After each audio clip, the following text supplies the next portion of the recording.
today with Naila, Najwa, and Sri. And stay tuned the video. Check it out.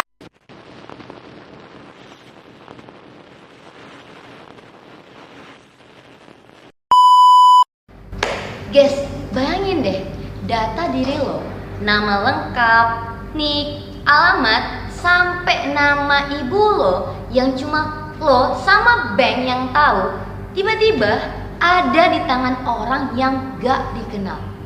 Dan yang lebih serem lagi, data ini tuh dijual bebas di pasar gelap internet. Ini bukan kayak adegan seperti di film Spider-Man ataupun film Marvel lainnya ya kan.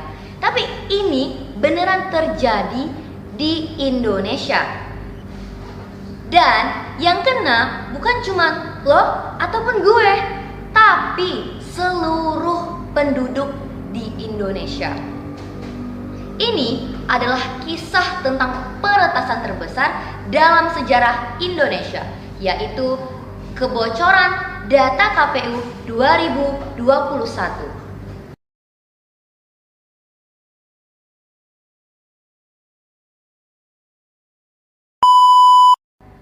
Ceritanya berawal di bulan Juni 2021. Di sebuah forum hacker paling top di dunia, tiba-tiba muncul pengguna baru dengan nama samaran Jimbo. Dia kayak datang bawa koper berisi harta karun dan ngepost semacam pengumuman kayak, "Hey everyone, I have a huge database from Indonesia, 279 million records, includes NIK, full name, address, even mother's maiden name, who's interested?" Gila nggak sih?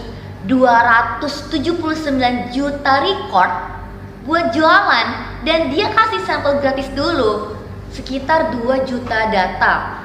Dan buat yang mau beli semuanya cuma 5.000 US dollar aja, atau sekitar 70 jutaan rupiah.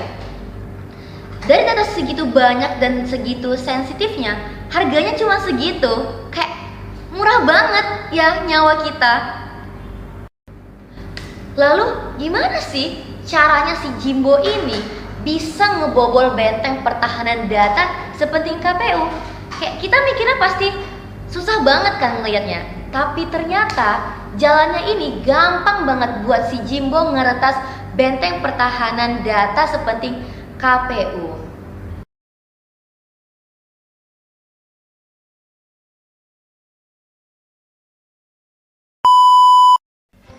Nah, investigasi nemuin bahwa Jimbo masuk bukan dengan cara yang super duper canggih. Dia nemuin celah keamanan atau yang namanya vulnerability di sistem API yang dipakai sistem pemilu 2019.kpu.go.id pada saat itu.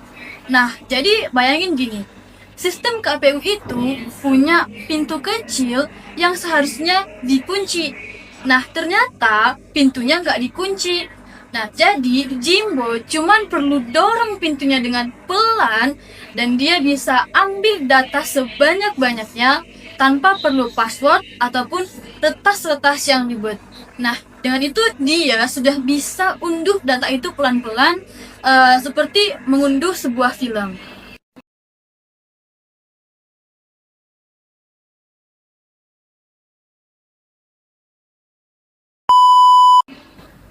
Dan yang lebih merindingnya lagi, data yang bocor itu bukan data biasa.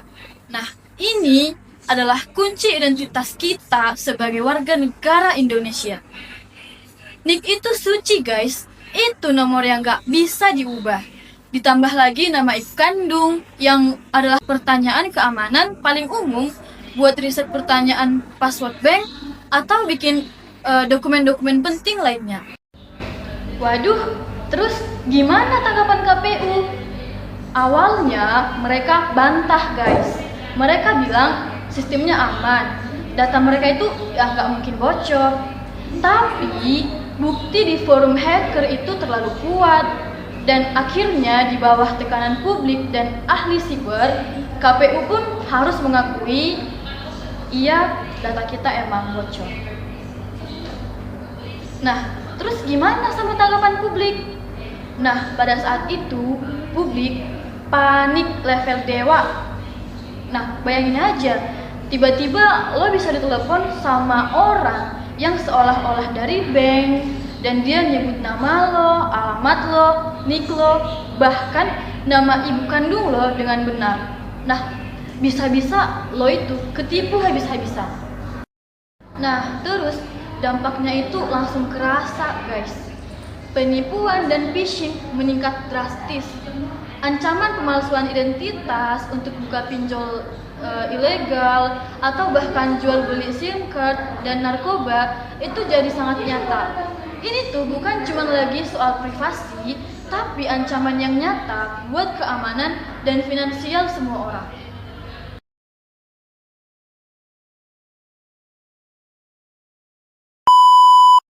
Lalu, siapa sih dalang dibalik topeng Jimbo ini?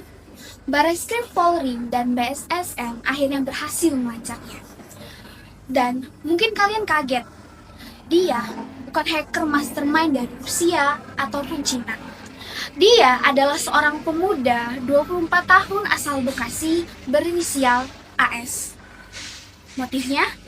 Katanya sih cuma iseng dan ingin menguji kemampuan aja. Tapi konsekuensinya luar biasa besar. Dia diadili dan dijerat dengan Undang-Undang ITE. Dan vonisnya bukan main-main.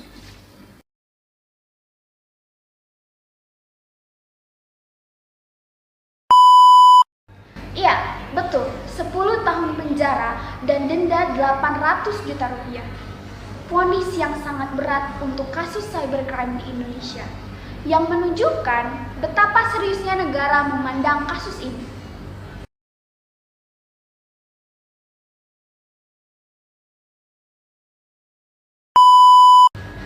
Jadi, apa warisan dari kasus yang menggemparkan ini? Yang pertama, wake up call untuk pemerintah. KPU dan instansi pemerintah lainnya akhirnya jor-joran benahi sistem keamanan cyber mereka. Audit besar-besaran dilakukan. Yang kedua, lahirnya Undang-Undang Perlindungan Data Pribadi atau PDP. Kasus ini jadi katalisator mempercepat disahkannya UU PDP yang kita tunggu-tunggu. Sekarang, secara hukum, ada payung yang lebih jelas buat melindungi data kita. Dan yang ketiga, kita harus lebih waspada. Karena data kita sudah bocor dan gak bisa ditarik kembali.